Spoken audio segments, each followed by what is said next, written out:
Well, whatever happened to global warming, eh? Stop.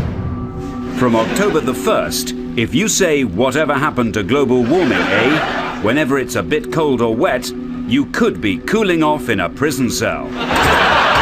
This leaflet is being sent to every household in Britain. You have until September the 30th to learn the difference between climate, a long-term trend averaged over many years, and weather, which is what's going on outside the window right now. Make sure you study it, because if you don't, the next shower you get caught in could be in the prison wash block. Can you look at this weather, eh? Still, I'm sure it'll average out statistically to indicate a long-term warming trend. Global warming quips. Get acclimatized. Ladies and gentlemen, I'm delighted to have been invited to open this year's critical climate week. The borderless climate, biodiversity and health crises are all symptoms of a planet that has been pushed beyond its planetary boundaries. Without swift and immediate action at an unprecedented pace and scale, we will miss the window of opportunity to reset for a green-blue recovery and a more sustainable and inclusive future. In other words, the global pandemic is a wake-up call we simply cannot ignore. At this late stage, I can see no other way forward but to call for a Marshall-like plan for nature, people and planet. With the planetary emergency so critical, with the permafrost melting in Siberia, for instance, producing dire effects on global warming, and with the Pantanal in Brazil being consumed by unprecedented numbers of fires, we can no longer go on like this, as if there was no tomorrow and no ultimate reckoning for our abuse of nature. I'm going to ask you to cast your mind back to the beginning of this phony, ginned-up Corona World Order crisis, way back in March of this year, when I warned that there was going to be a propaganda vector by which one old and perhaps long in the tooth globalist scaremonger story was going to be swapped out for another, newer, more vibrant globalist scaremonger story in order to better control and micromanage every aspect of your life. Yes, if you haven't noticed it by now, you are about to notice it on a large scale, specifically the connecting of one globalist-backed, agenda-pushing scaremonger story with another globalist-backed, agenda-pushing scare story designed to spur the public into action of various sorts, or to design more specifically to allow governments to crack down on the public in various ways. And I think it's easy to see how those two agendas go together, but we are going to see that linked in the public imagination more and more going out from here. Yes, climate change, coronavirus, whatever ginned up crisis we have to give the public in order for them to swallow our snake oil medicine, which consists of complete technocratic control over their lives. If you have not watched that particular episode of the Propaganda Watch series, I will suggest you go back and do so. It's under the title Coronavirus and Climate Change. I will, of course, link it up in the show notes so you can go and watch it and see some of the particulars of that report, again, from back in March, where we were noting people like May Bove of 350.org, noting that the Corona World Order is an example of how we can impose incredible restrictions and change society overnight, or Ed Conway arguing in the pages of the Sunday Times that the coronavirus could be the trigger for the new industrial revolution. The money quote from that particular article being, "Hardcore climate activists have long railed against economic growth. Oh, stupid people rising out of poverty. It's horrible. And in the months ahead, they may have their wish granted, as GDP growth from China to Europe and the US is hammered by coronavirus. Yay! Lockdown shut down the economy. People out of work. People in food lines. Yay! That's such a win for the environment," or something. Whatever excuse we have to come up with. That is the mentality of the people that we're dealing with. And of course, the logic of that has only continued to play out in its inevitable way since that time, again, back in March, 6 months ago, we've seen, of course, the World Economic Forum and the Great Global Reset and the Build Back Better slogan, that ubiquitous slogan for 2020 and forward that is coming up everywhere now. Yes, it seems like Agenda 2030 has just been moved up a decade. And yes, it is once again, as we sit here now at the 6-month mark of this ginned up phony crisis, it is worth once again cogitating on the fact that this is not just a happenstance. This is part of an agenda. It is a continuity of agenda that we are seeing from the old paradigm of, oh my god, that life-giving CO2 gas is going to kill us all, to, oh my god, this coronavirus is going to kill us all. Asterisk, well, not really, but anyway, give up all your rights. And the latest iteration of this came out just last week from our old friends at CNN, who were pumping this under the title, "The pandemic didn't solve climate change. This week's disasters are proof," which starts by noting that if you thought COVID-19 restrictions like enforced lockdowns and social distancing would put a lasting dent in our collective carbon footprint and save the world from warming, you were mistaken. Earlier this year, in the midst of a horrific news cycle and a rapidly mounting death toll, that notion was a welcome silver lining to the pandemic. As people around the world stayed at home, unemployed and getting broke and starving to death, to stop the spread of the coronavirus, greenhouse gas emissions from the energy and transport industries plummeted, dropping to record lows. But it may have given some a false sense that the worst effects of climate change were being mitigated. They're not.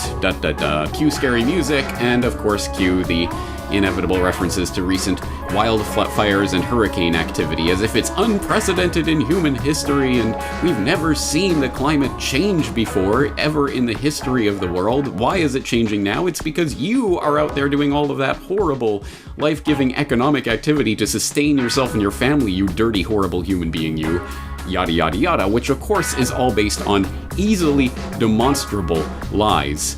Actually the worst kind of lies, because they're generally unfalsifiable, as I have talked about at length in various work that I've done on this subject in the past. I will reference you specifically to a video that I did 4 years ago on weather is not climate that debunked all of these notions about this extreme weather being proof positive, settled science, folks, that climate change is the culprit for changing weather. Of course it is not, and you can see it again even in this particular CNN article we're referencing, where this particular hurricane season is now proof positive. You see, we told you there'd be more hurricanes, and now there are more hurricanes. Therefore, you see, climate change equals more hurricanes, just like we told you all along. Whereas, of course, if you go back to that previous video that I'm referencing here, Weather is Not Climate, you'll see that during the longest drought in recorded history in the US for hurricanes, i.e.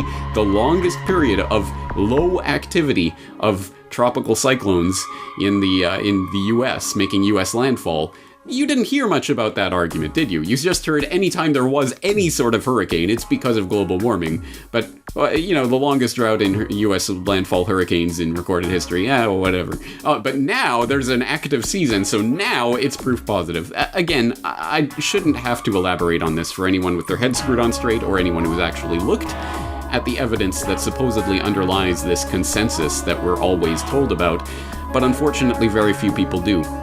If you're more interested in generally this topic, please go to the sidebar of CorbettReport.com, click on that climate change tab. You will see lots and lots of work I have done on this subject over the years, talking about the unfalsifiability of the global warming crowd, the weather is not climate, talking about the alteration of the weather record in the Orwellian attempt to make the past colder and the recent past warmer in order to make the chart look the way it's supposed to look, and all of the other chicanery and tricks that have been played on the public in the name of settled science, exactly, almost as if it was a template for what we are living through right now, where once again we are bowing down to the technocratic priest class that has all the answers about this pandemic, even when every prediction they have made about it is demonstrably absolutely wrong.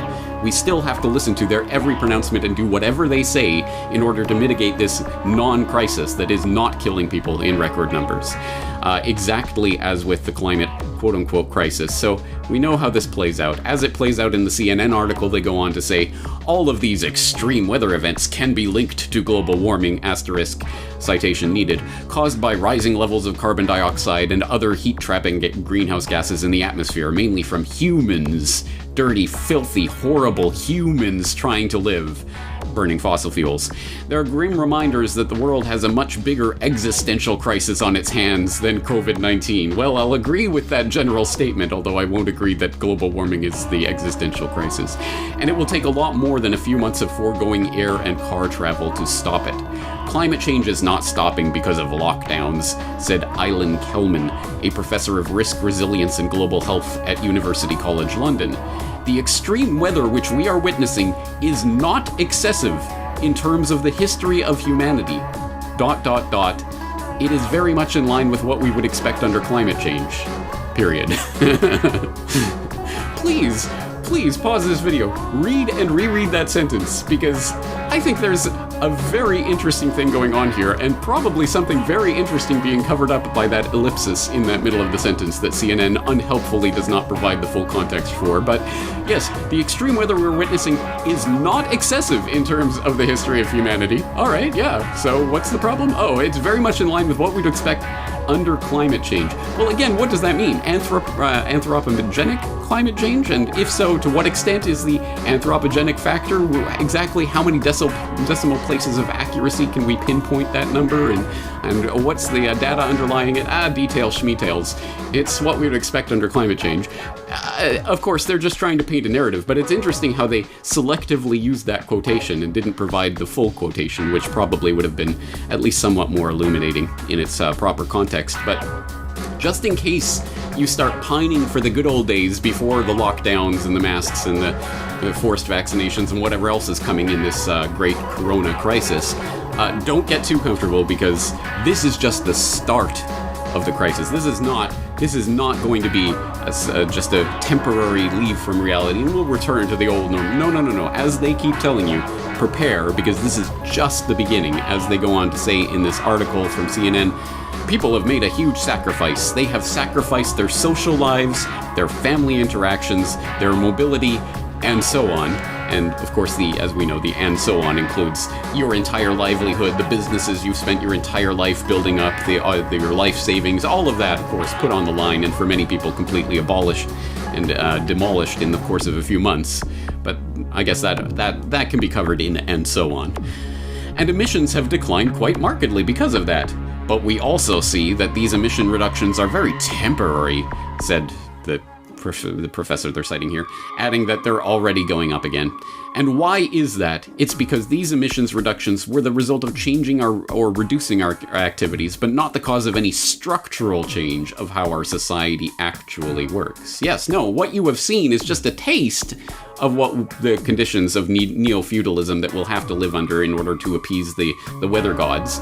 But it's just a taste. No, we're going to have to make structural changes to the way society functions to hardwire in the types of restrictions that we're starting to see right now in the name of this corona crisis. So finally they end up with this money quote where they say, "This has been, to some extent, been a test run of the positives and negatives, the possibilities and the harm. What we need to ensure is that we are helping people, we are creating jobs, we are supporting livelihoods at the same time as reducing all forms of consumption. And this should not happen overnight." Yes, once again, it goes back to that old formula that, of course, Bill Gates would be happy to teach you the math on, that, yeah, we have this consumption, we have this human population that's creating all this carbon dioxide. One of these things is going to have to get to zero.